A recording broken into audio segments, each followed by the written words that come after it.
Emmanuel Dupuis, bonjour à vous. Bonjour. Et merci d'avoir accepté notre invitation. Vous êtes spécialiste des questions internationales et militaires. Vous présidez l'Institut Prospective et Sécurité en Europe. Avant de revenir avec vous dans le détail sur l'année géopolitique 2024, un mot, un gros plan d'abord. Quel a été selon vous l'événement international le plus décisif par ses conséquences au Moyen-Orient lors de l'année écoulée ? Évidemment, c'est le 7 octobre, l'attaque innommable du 7 octobre qui a provoqué un déferlement de violence par domino et qui a provoqué évidemment... attendez, je crois que ma caméra s'est éteinte, je suis désolé, je la... Alors, il ne faudrait pas qu'on perde... Alors, on vous entend toujours.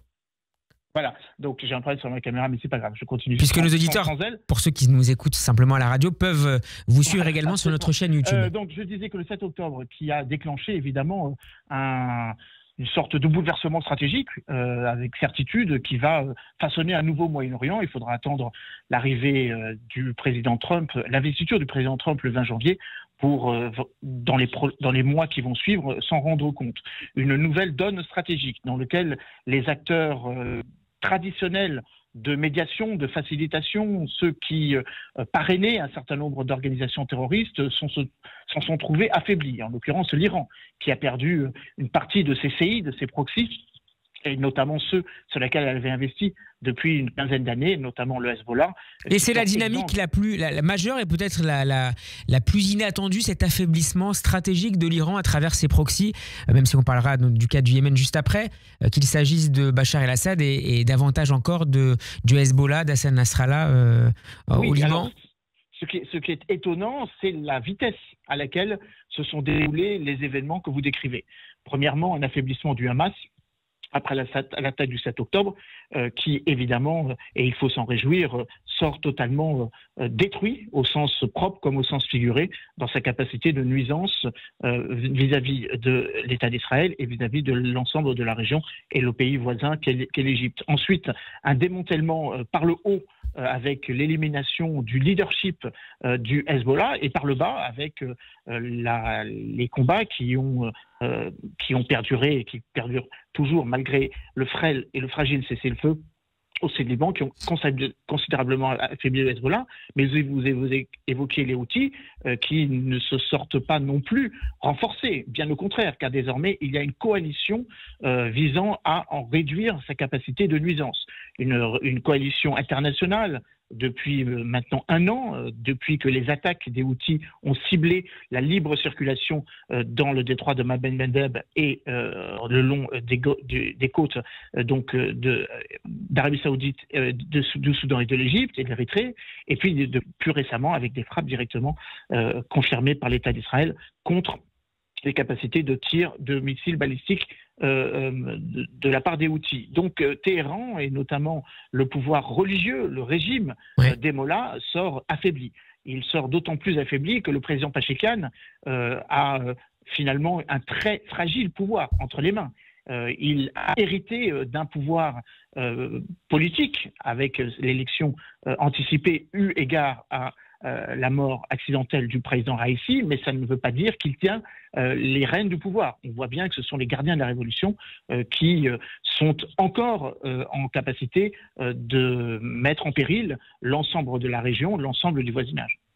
Alors la nuit dernière, un nouveau missile balistique a été lancé par les Houthis du Yémen contre le territoire israélien. Il a été intercepté par les forces israéliennes avant qu'il ne pénètre dans l'espace aérien du pays. La milice chiite qui promet, je les cite, des surprises à l'État hébreu. Le Yémen et les Houthis, c'est aujourd'hui la force principale de l'axe pro-Iran active contre l'État d'Israël. C'est le seul qui lui reste, puisque l'affaiblissement des gardiens de la révolution qui ont dû quitter, même s'il n'en reste quelques-uns encore, la Syrie, suite à la chute du régime de Bachar el-Assad, puis, comme nous l'évoquions précédemment, l'éradication du leadership et donc de la conduite opérationnelle du Hezbollah et l'affaiblissement du Hamas et du djihad islamique. Il ne reste plus comme séide, comme proxy pour l'Iran, les Houthis. Alors évidemment, il reste encore une capacité de nuisance de l'Iran par elle-même. D'ailleurs, c'est un petit peu la révélation, la malheureuse révélation de cette fin d'année où désormais, depuis avril dernier, il y a une guerre directe entre Israël et l'Iran par voie de missiles balistiques, ce qui évidemment est un changement stratégique majeur, puisque jusqu'à présent, l'Iran se contentait, entre guillemets, d'utiliser ses proxys. Désormais, la confrontation est plus directe. Peut-être que cela va changer à l'occasion de l'année qui vient, car l'Iran est affaibli domestiquement parlant aussi.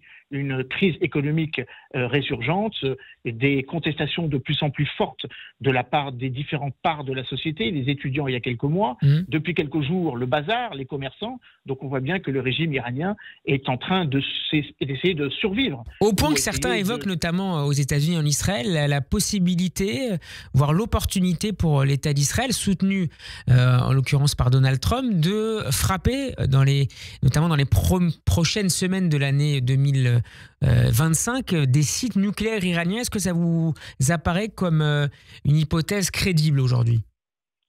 Alors, du point de vue des États-Unis, non, car les États-Unis veulent sans doute avoir une capacité de négocier, se garder une capacité de négociation avec les autorités iraniennes. Une capacité de négociation qui sera un peu différente de celle qui avait abouti aux accords de 2015, du 14 juillet 2015, puisqu'il s'agissait là d'une coopération internationale. On se souvient que Donald Trump avait, dans les premiers jours qui avaient succédé, qui avait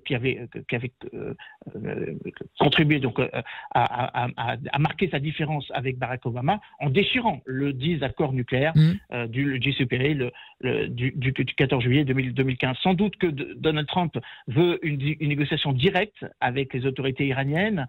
Sans doute faudra-t-il voir avec beaucoup d'attention la manière dont la Russie, la Turquie et l'Iran peuvent encore dialoguer. On sait que la relation est de plus en plus tendue depuis la chute de Bachar el-Assad entre la Russie et la Turquie, mais on sent aussi que Recep Tayyip Erdogan veut en profiter pour affaiblir le régime iranien. Donc peut-être qu'il y a une fenêtre d'opportunité qui est tricéphale de la part de la Russie, de la part des États-Unis et de la part de la Turquie, paradoxalement, qui consisterait peut-être à lâcher le régime de l'Iran, car la Russie a obtenu ce qu'elle veut, c'est-à-dire des drones en nombre important. La capacité de l'Iran désormais est moindre. La Russie se tourne désormais vers d'autres partenaires, en l'occurrence la Corée du Nord. On voit bien que la Turquie veut se repositionner dans son ancien empire ottoman. La chute de Bachar el-Assad en est une des conséquences directes. La deuxième étant désormais sa lutte et ses opérations menées contre les Kurdes, et la nouvelle administration américaine qui veut mettre une pression maximale, maximum pressure en Iran, comme il l'avait fait en 2017-2018, et sans doute à regarder avec beaucoup d'attention, car c'est là que les premiers éléments de la politique étrangère et de la politique moyen-orientale du président Trump se seront réalisés. Pardon. Et ajoutons qu'un responsable américain vient de confirmer à l'agence de presse Reuters que les États-Unis avaient mené de nouvelles frappes contre des cibles des Houthis au Yémen.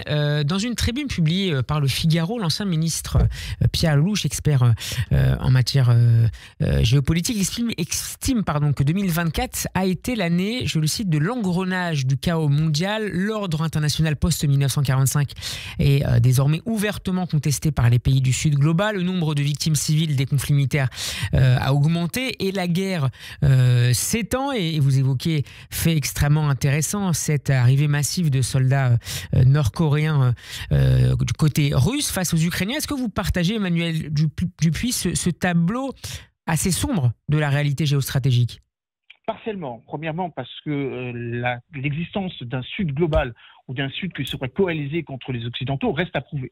Le BRICS, l'organisation qui regroupe les dites économies émergentes, est un rassemblement assez hétéroclite de puissances qui ont chacun leur agenda et parfois des agendas divergents entre elles.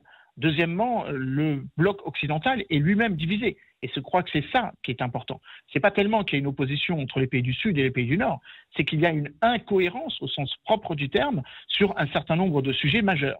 La relation transatlantique est remise en cause. Elle est remise en cause par le plus puissant des deux, c'est-à-dire les États-Unis qui désormais veulent totalement pivoter Cela a été défini il y a 10 ans. Désormais, Donald Trump veut le réaliser pleinement pour contenir la Chine. Donc l'Europe et les contingences de la géopolitique européenne sont un fardeau pour le président Donald Trump. Et il faut s'attendre, pour terminer, Emmanuel Dupuis, à des décisions encore plus radicales et encore plus unilatérales de Donald Trump que lors du début de son premier mandat en 2017 ? Oui, il l'a déjà dit, d'ailleurs, dans un tweet il y a quelques jours, en mettant en avant que désormais il fallait assurer la protection du territoire américain. Alors, sans que ce soit anecdotique, regardons avec beaucoup d'intérêt les menaces qui ont été formulées contre l'ingérence chinoise dans l'Amérique latine, notamment autour du canal de Panama. Regardons avec beaucoup d'intérêt l'insistance avec laquelle le président Donald Trump veut récupérer le Groenland, ou en tout cas le militariser, car désormais il veut contenir la pression et la menace chinoise, comme je le disais. La menace russe est une moindre menace. Néanmoins, il faut s'attendre à ce que les Européens soient sous pression et sous tension, car désormais, on le sait, Volodymyr Zelensky l'a compris, l'Ukraine sera un peu la victime expiatoire d'une sorte de Yalta 2, un partage du monde dans lequel le Moyen-Orient est débarrassé de Bachar el-Assad parce que les Russes l'ont bien voulu, et désormais, la balle est dans le camp occidental pour régler, hélas, la situation plus que rapidement prévu en Ukraine. Merci beaucoup Emmanuel Dupuis d'avoir été avec nous. Je rappelle que vous présidez l'Institut Prospective et Sécurité en Europe. Bon après-midi et bonne année. Merci à vous, bonne année à vous.